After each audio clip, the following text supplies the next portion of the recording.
This episode of the Weekly Iron is brought to you by Link-Belt Excavators. Discover the proven performance of the X4S series, built for fuel efficiency, operator comfort, and reliable cycle times. Learn more at lbxco.com.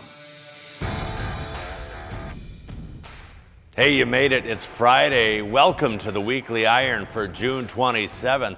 We start out with Big Frank Raison talking to Dan Maitland at Ajax Paving about how autonomous equipment and electrified equipment fit into the paving and asphalt plant fleets of today.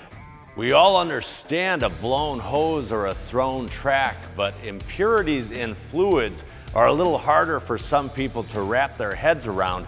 Here's your hot take for the week. Fluid analysis may be the most important thing you're not doing to manage the performance and efficiency of your fleet.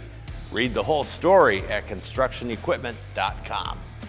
And in big business news this week, Rod Sutton breaks down what Volvo's sale of SDLG means, and Fayette Group buys LeeBoy. Be epic this weekend, and we will see you Tuesday on the Weekly Iron.